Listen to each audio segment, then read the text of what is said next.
I will continue the first message. But first, I will pray. Lord, just help us to read your word and hear your heart and live according to your principles and to renew our minds day by day, take up our cross day by day, not think we heard a sermon on the weekend and we're good to go until next weekend, but be people that constantly stay in contact with you and hear your word, hear your spirit. Help us with that, Lord. That's something I am learning. I knew this. I could have taught this, but I'm learning this in reality in a new way. That when we practice, like somebody wrote a book called Practicing the Presence of God, Brother Lawrence or something, Catholic dude. And this title convicted me. The title, Practicing the Presence of God. And you know that in your head what that might mean. But when we walk through life and make decisions and reactions, the only way we can do it right is if we're constantly plugged in to His Spirit all the time. Not we read this in the Bible and now we're going to diligently apply the Word. No, you read this in the Bible and it becomes part of your own makeup. Amen. Part of your very own makeup and realization. And then you obey. And when you don't obey, you're sorry. You're supposed to be sorry. Sometimes I do stuff I know isn't right. I'm not talking about major, they're going to haul me off to jail. So I'm just, you do it too. But then I think, Rosemary, you've said sorry for this so many times, you know you're going to do it again one day. And then I don't even want to tell God. I try to rationalize why maybe I shouldn't have to be sorry. But then I do say, even while I'm saying I'm sorry, I'm thinking, man, it's a good thing you know we're dust. Because I look like an idiot here saying I'm sorry, but I'm not ready to say, and I will never ever do that again. I might go get a hot fudge sundae from McDonald's and then eat the key lime pie slice from Meijer. I might do that, even though it's really ignorant. Just tell Amira not to give it to you. Amira, Robert said, you can't give all that to me anymore. Yeah, you and McDonald's. Anyway, I'm just saying, but we have to stay humble enough to own it. And you feel like an idiot sometimes. You like the same song, second verse, a little bit louder, a little bit worse, you know. But that keeps us humble. Keep the word in. Don't dull it because you're tired of not obeying every jot and tittle. Don't dull it, and that's the temptation. Let's try to find a way that it's okay. And we can't do that, we'll get dull inside. We have to just realize, you know what, Rosemary, there's things that you need to be really broken about because you're not a champion in that particular area. And it's kind of good for you guys, because if I were, you'd be in deep trouble. I did it, what's your problem? You know, I'm not excusing anything, I'm just saying it keeps me more compassionate towards your weaknesses if I know what it feels like to not want to have something in my rear view mirror, but it's not. It just pops up and dangles every now and then. Sometimes I overcome, sometimes I don't. And I don't want to never do nothing naughty like overeat again because it's messing up my body, but you know what? I'm not going to make a vow like I did with some other things because I don't trust me to keep it. Does that make sense? I'm glad Jesus is understanding and merciful. I really am. Yeah, Journey, you'll get used to that idea because that's a comfort. Okay, so I already talked to you about Jesus had to go through all this choice between pleasing his Father and going along with the earth value system. I reviewed, and I won't go back into it completely, but what loving the world means: lust of the eyes, lust of the flesh, pride of life. And that's everything that the devil tempted Jesus with, all three of them. And that's what we get tempted with. Then I shared with you an example of a person that really blew it. Haman, remember? Haman. And his big deal was the king said, you're supposed to bow to me and honor me, and Mordecai, you're not doing it. And he was enraged. It wasn't just you went to see the Queen of England, you forgot to curtsy, because we're from here, we're not used to that. It was major faux pas, and he wanted to kill all the Jews because he hated Mordecai that much, and he knew he was a Jew. And because he was so hung up on that. And then when the king was going to honor Mordecai, but Haman didn't know that, he thought, who else would you honor besides me? He was just so full of pride of life, of desire for glory and honor, power, And that's the thing, and you can talk about him if you want to, but that's the thing. Every one of our flesh, if we're not walking in the Spirit, that's what our flesh is like. It's exactly what our flesh wants. We want to walk into a situation, and like people say, when so-and-so walks in the room, immediately the room is stilled, and he or she becomes the focal point of everybody that walks in. They have such a weighty presence. And sometimes you could look at somebody like that and think, how did they get there, that they have that kind of favor? Well, they might give everybody in the room money, for one thing, who knows? And some people really are just that worthy of that kind. Like Corrie ten Boom, she could ask me for anything when she came to Grand Rapids, and we were sitting with her in the prayer room, because you knew what she had gone through, and knew her testimony, and she deserves, God gave her honor. She didn't go around saying, I deserve honor. Then you don't want to give honor to somebody that has that attitude, but God honored her. And you know what she did with that honor? How many times, if you're an old-timer and you heard her story, did you not hear her say, my sister Betsy was far more righteous than I am? Corrie apparently was mouthy, and Betsy apparently was just sweet. All the time, sweet, sweet, sweet. And Betsy said one time to her sister, she said, the Lord, this is little bunny child, the Lord showed me that at Christmas I'd be free. And she died just before that. She's free. If you were in a concentration camp, you would count that as freedom, I'm sure. And, you know, we all want to live on the one hand, but there's certain things that death is a liberty from. I don't have any problem with saying that. But anyway, you got a choice between seeking, how do they say it? The evangelists are always warned against the gold, the glory, and the girls. They probably say women, but I wanted to have some alliteration going on here, see? So that's why I did that. But that's for real. That if the devil's going to get a person out there, it's going to have something to do with a lot of money, a lot of honor, your reputation, and a lot of people flirting with you and telling you all that and flattering the mess out of you. That's a big deal to a lot of people. I just read that about somebody. He's a heartthrob. He never throbbed my heart, but whatever that is. But I'm saying that's a big deal with people. A guy walks in a room and all the girls want him. Now he's achieved something. He ain't achieved nothing. He's coming from here. That doesn't please God. When you walk in a room, think everybody's drooling over you. There's no godly glory in that. None. None. Anyway, but that's how the world thinks. And I told you before, I believe when people say God says get out of Babylon, I believe he means that mindset. I said it could be a place, but even more important, it's a mindset. Those values. Go ahead. They go after all that, but the glory of man is like the flower in the field. It's here today. It's gone tomorrow. It's like it's not an eternal reward or eternal value that, we need to seek those things that are in Eternal. heaven, that are eternal and that are going to last, not like moths will eat up our clothes and rust, eat up our cars or whatever.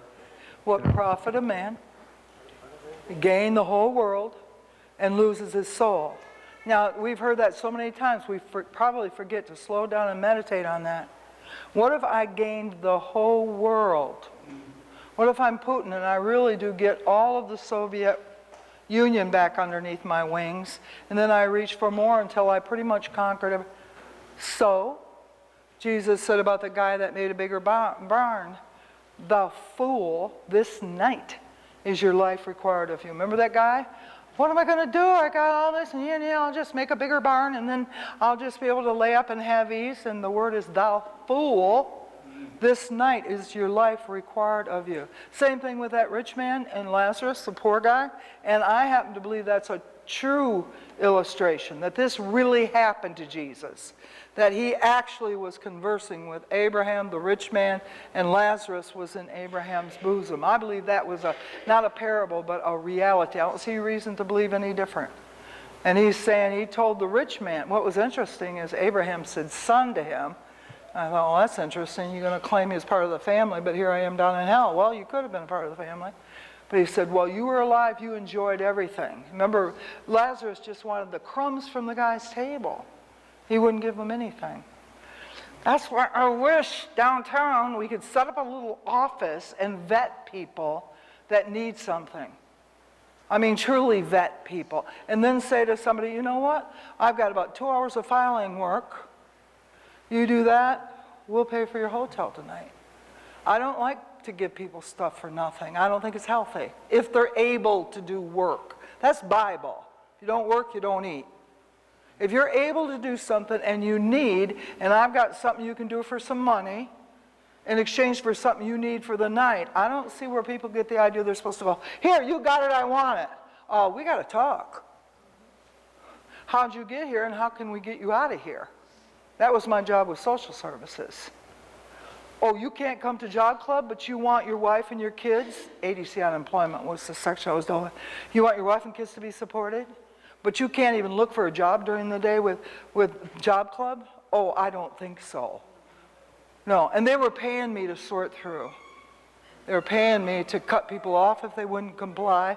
Very rare people wouldn't comply, by the way. Don't get weird attitudes toward people on welfare because most all of them were always cooperative if we could get them from A to B out of this hole. Meanwhile, you need something, but you're doing something to get further. Most people, over the 14 years I worked with welfare, wanted to get out of that situation of needing help.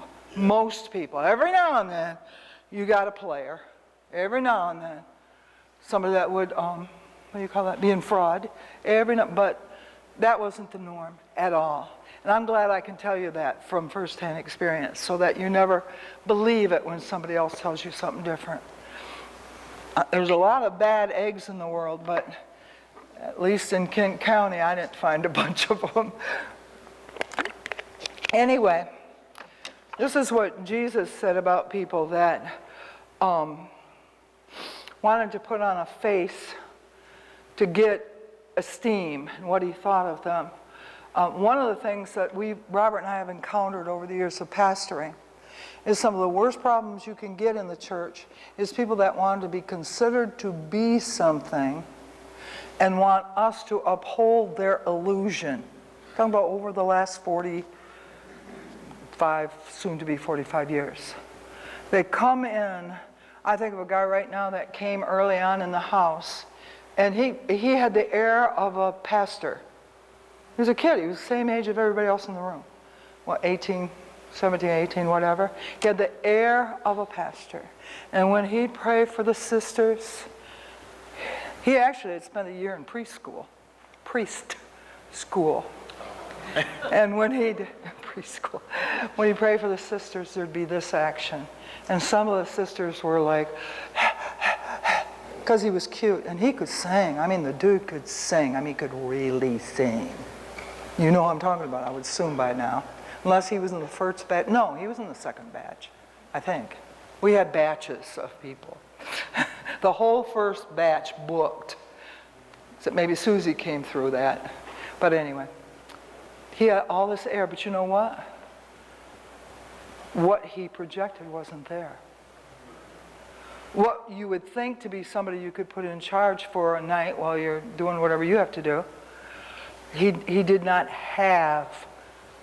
He was a sweetie. You know what I mean? He was a sweet little dude. He was friendly. But I'm talking about he didn't have the pastoral care wisdom that he was. The billboard all over him was advertising something that was not there. I know he wished it was there, a sincere wish, but it wasn't there.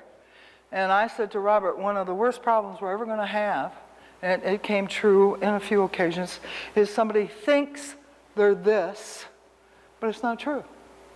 They don't. You go to them to look for the this they're projecting, and it's simply not there. Simply not there. Outwardly you appear, is Jesus' way of putting that. But inwardly you're whitewashed tombs. Outwardly, but inwardly. Outwardly. What am I getting at? Everybody wants honor. Oh, in this situation, the way I can get honor is I'll sing in the choir. I'll work in the food bank. Whatever little things you plug into. You'll come every time the door's open. And yeah, you know what? Most human beings, they don't even look past that level of veneer. You show up, you work in the food bank, you sing in the choir. When I first got Spirit-filled, I was so naive, it was ridiculous. When I was at Bethel, I thought every last person in the choir was a saint. I mean, literally a saint, like an angelic, perfect saint, because the choir was so anointed. I'm 25 years old already, and I'm thinking everybody in the choir, you're looking at people, there were some 18, 19 years old. I just figured because they were there and they were faithful and the choir was anointed, they were all just more perfect than I ever thought of being. Do you realize it wasn't until I left Bethel that I began to hear of what was going on when I was there? The Lord never took the blanket off and disappointed me. He waited until I was mature enough to realize what else is new.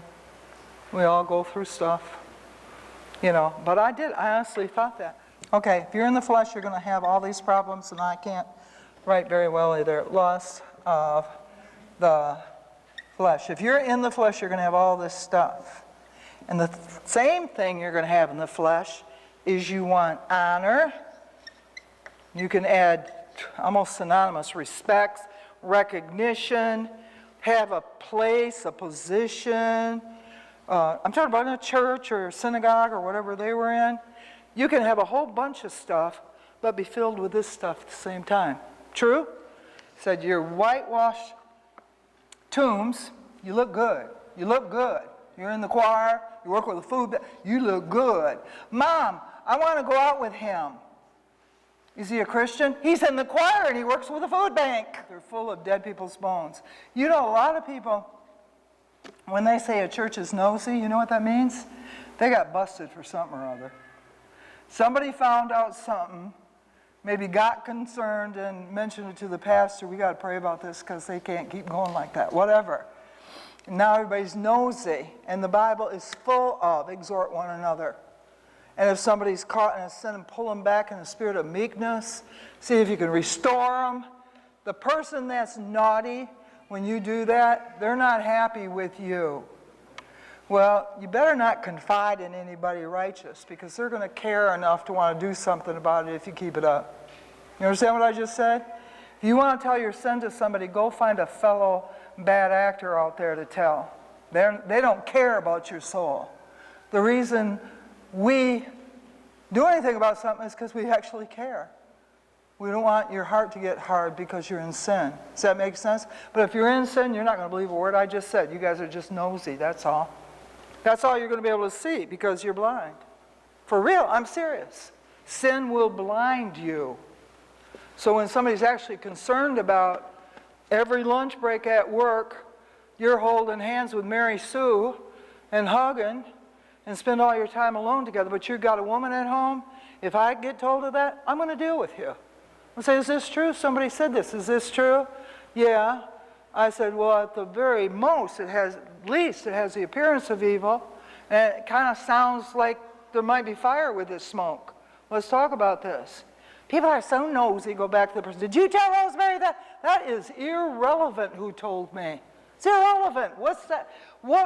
I'm frustrated because this has happened to me. What relevance does it make how I found out you're acting wrong at work? The only point is you need to cut it out. That's the only, is it true? If it's true, cut it out. That's all we need to know. Why do you care who told me? So you can disparage them when you know good and well what they said is true? And they said it because they care about you? Somebody answer me that because I've been through this scenario. Who told you that? Who cares? Is it true? Who told you? Who cares? I was reading Acts a little bit, and with Ananias and Sapphira, God told Peter himself, and he gave them opportunity. Did you do this? Yes, you did. And they denied it. Separately, they lied. Yeah, and so God can tell somebody just through the Spirit what's going on. He can do that, and it's a lot less sloppy. But he can also give Ann the courage to tell me she saw Susie Joe out there doing thus and so. And she should, or she should probably first go to that person and then say, you need to cut that out now. It looks terrible. Are you fooling around with that guy? Well, I got a cross shot. Stop it now, like Loie did me. Stop it now. You keep seeing this happen. I think there's a place to come here and let's go together and talk to her. And it's not out of, I want to look bigger than you. I want to look more righteous. I'm not all self-righteous in saying that. I care that she's going to get in big trouble. That's the motivation. It's not nosiness. I really do question. Anybody agree with my perspective, or you think I'm full of rocks? That the person that ends up saying either, people are just so nosy, or who told you that, when they know good and well it's the truth. And the Lord said, Isaiah 29:13, because this people draw near me with their mouth and honor me with their lips, here's the key, while their hearts are far from me, and their fear of me is a commandment taught by men. In other words, it doesn't exist. It's just a sentence in their head, but it has nothing to do with their heart. Remember, what do I always call that attitude? What do I call that? A spirit of... Well, and go a little deeper, because I see that of religion. I know in my head, but my feet are far from my head. But the people that are bad are the ones who'll say all the right stuff, but the hearts are far from God. Outwardly, they appear beautiful. And a lot of that can be, in fact, that happened with when they busted the disciples for talking about Jesus when they said don't. And so they're like, oh, we want to kill this guy. And if we kill him, the people like him, they're going to stone us. Exactly. In Acts, I think Acts, there's that story. And it's like, even the scribes and the Pharisees and the Sadducees were worried about their public image. Even though they were in charge of the whole religious life of the Jews, they still had in their head, this don't look good. And there's a miracle that dude just did that we cannot deny the truth of it. What are we going to do with this? We want to get rid of him. He's threatening my position and my honor and my face I'm putting on. He's threatening that. He just accused me of killing Jesus. That's their goal, to get us in trouble for killing Jesus. We got to kill this guy. That's exactly what they said. We got to kill them. Oops, we can't. The people will stone us. Okay, just beat them up and send them on their way and tell them again, don't talk about Jesus. That's what they did. So you got if the Pharisees and Sadducees thought all the people were on their side, they could have killed them right then and there like they did Jesus. But they were beginning to wonder if they had everybody on their side. Who stands up for truth regardless of who's on what side other than God? Who does that? And that's what we have to learn to do if we want to stay out of Babylon. Because if we care about what human beings think, we're going to compromise with the world's value system. We're going to compromise. For real, we're going to compromise. This one I get convicted by because I am a talker. And I try to not say things I shouldn't. But then I go home and 2 or 3 things pop up that I say. I didn't really have to say that. But anyway, James 1:26. I like to not read the verses that convict me. But I'll do it this time. If anyone thinks he's religious, that's the good kind of religious, and does not bridle his tongue, but deceives his heart, this person's religion is useless.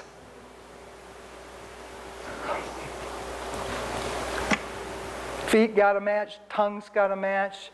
Ongoing daily battle, and the remedy is to stay broken and humble before God as we grow into more maturity in these areas. I got to watch my mouth. Even when I talk to him, sometimes I think, how come you can't see that I'm right? You know, that kind of prideful thing. It's so clear to me. Are you just being stubborn? You don't want to admit? You know, you start to think like that, and your tongue starts to just go. Nobody else does that, though. Not anybody in here. Nobody's naughty in that area but me. Okay, fine. Anyway, if you say you love God and hate your brother, you're a liar. I don't know that we're commanded to like everybody. I think that'd be practically impossible momentarily here and there. But to love, what does that mean, love? Want the best for them. Want to believe the best of them. want to see them prosper. There's a whole list of things when you know you love them, but when you sit down and talk to them for a while and the things they say and do, you're like, oh, they're still like that. Whatever it is, But if I say I love my brother and I hate them, my religion is useless. I'm not allowed. You're not allowed either. Matthew 6:1, beware of practicing your righteousness before other people in order to be seen by men. I gotcha. For then you'll have no reward from your Father which is in heaven. Now I'm going to tell you something. I'll get in a minute, Ronnie. I really will. I'll tell you something that's been a comfort to me now for quite a long time that I finally saw. It doesn't matter if the whole room full of people think I'm wrong and something I did 12 years ago. Because soon enough, we're going to stand before the Lord, and He is going to sort everything out. So I'm not going to get away with anything. You're not going to get away with anything. What's the bottom line lesson? Get it right now if you can. Stop fronting. If you know good and well you instigated something and you're not willing to confess it, don't worry. You're going to get to confess it at a time you wish you wouldn't have waited for.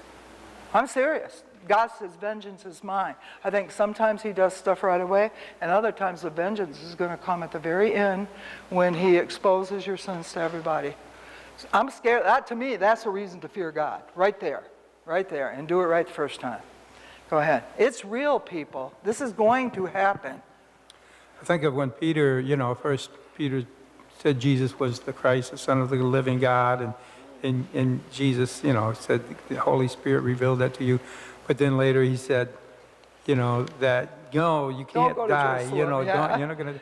He said, get thee behind me, Satan, because you savor the things of this world and not of God. There it is. And so he didn't have his. Good point, Ron. He was in darkness concerning what was going to happen, really, when it come down to. But he wasn't savoring the right thing. He was going after the things of the world. Now remember this, if you're ever here when they try to force you to get the mark of the beast, and you say no, and one of your friends is standing there and said, do you realize that you can't get food for your baby? If you say no, you're not just killing your own self, you're killing the baby too. Is that a reason to say yes for the mark of the beast? No, it's not. These are things, what he's talking about, you cannot compromise under any circumstances. Like, oh, Jesus, don't go die at Jerusalem. He came to die. That's the reason He came in the first place. And Peter got all worldly. And that sounds so sweet. Please, Jesus, don't go there. I don't want to see you get hurt like that. He had no comprehension of He was wounded for our transgressions. That's Isaiah, long before Jesus came. And he was thinking more, savoring that's what He said to him, didn't He? Savoring the things of man. That's what I'm preaching about right now. Savoring the things of man versus savoring the things of God. And I can't decide that for you. You can look at me and go, oh no, now she's going to lay out a bunch of suggestions that sound like rules. You know when you're thinking more of yourself than you're thinking about pleasing God. If you're half of an adult, you know that. Kids, I think, know when they're being disobedient to their parents and when they're not. They know when they're being naughty. I know when I'm being naughty. Actually, I have a problem with thinking I'm naughty. At times, I probably am not being naughty, and then He has to tell me, stop it. You're being too hard on yourself. Because I have a tendency, maybe I am part Jewish. I feel guilty too fast. Anyway, I'm just saying, when Peter was off the wall at that moment, even what he did at that bonfire, same principle. I don't want to get hurt. Later on, though, don't go speak in that name. They march right back to the street and start their street ministry up again. He switched up.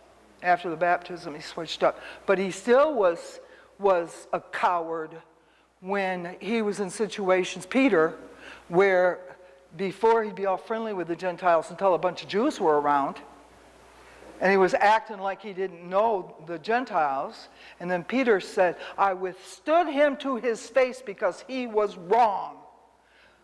Paul did not care If somebody's like, oh, you want to stay being my friend, you better get off that note real fast. Paul did not, I wouldn't study that either. If you pull that on me, as much as I love you, and I could cry for a year, literally, off and on, not all the time, all day. But, grieve you for a year. But if it ever came down to do it this way or else, good being with you. Don't make me choose between you and God, or what I perceive to be his ways. Don't ever do that. I'm not with you then. Not with you. Now, Robert, we're married. So if he does or says something stupid, I pretty much have made a commitment to stick with it, although I haven't had to make that kind of drastic choice with him anyway. But I'm just saying there's some exceptions. You're married. That's not grounds for a divorce. But yet, if he'd say to me, let's go do something, I'd say, God doesn't think that's okay. Where? And I tell him the verse. He usually listens, but I'm saying I would not obey him rather than God. Thank God I've never been in that position that's really big where I had to make that decision. But I'll guarantee you, anytime with a friend, Robert, mother, father, child, e.g., anybody, anytime somebody puts me in that position, call me up again when you stop being so stubborn and bossy. Because I'm doing this. I ain't playing that. I ain't going to play. In order to be a part of your group, I have to go against something in the Word that I'm convicted about. I'm not doing that. And you know what? If you balk at something, we're out somewhere having a good time, and you say, well, I can't walk in that place. Well, I don't have any problem with it. But I'm not going to say to you, oh, for crying out loud. I'm not going to go there when you're with me then, because I'm going to honor your conviction. That's Romans. That's the Bible. But the big deal I'm talking about today is have our body, soul, and spirit all tuned in to pleasing God and God alone.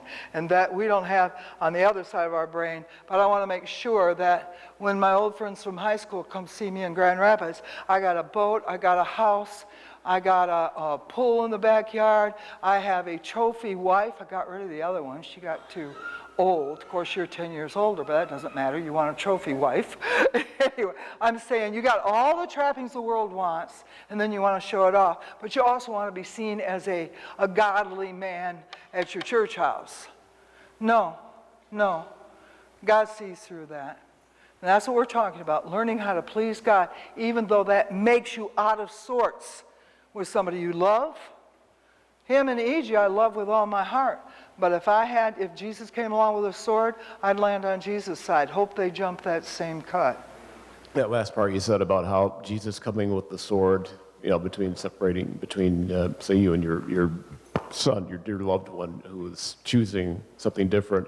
I was reminded of the time when Moses and the children of Israel were in the wilderness, and I don't think it was the golden calf thing. It was one of the other major mess-ups they had collectively.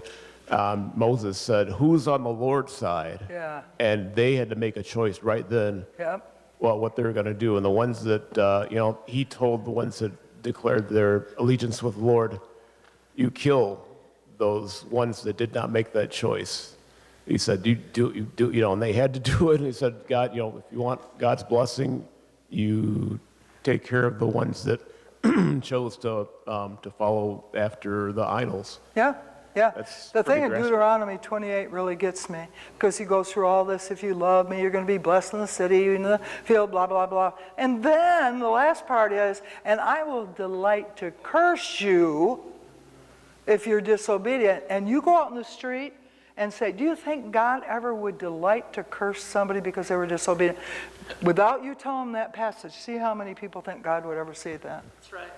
Yeah. No, God would never do that. Well, there it is.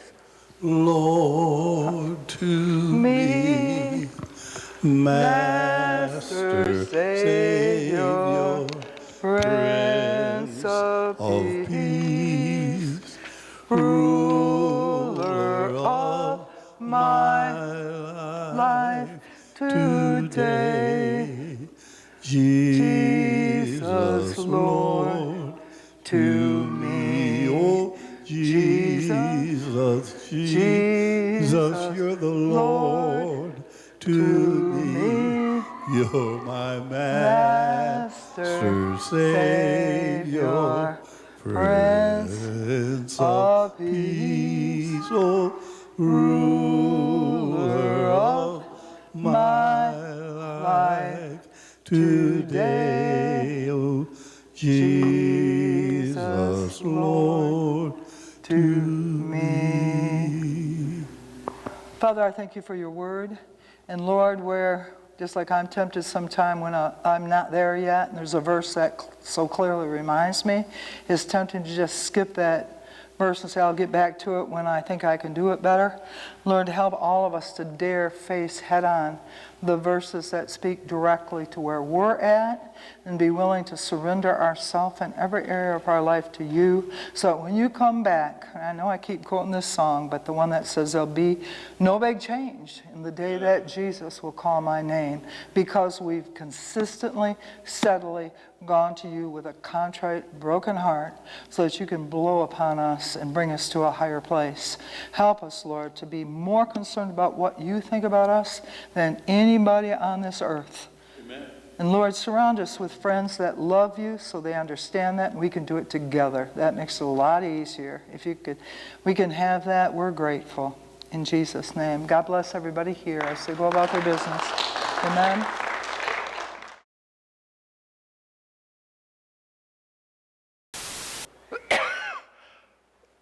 Man, I just keep coughing. Is it dry or something in the air? In a major. Water is not dry. I'm glad you got that joke. That's fun. Anyway.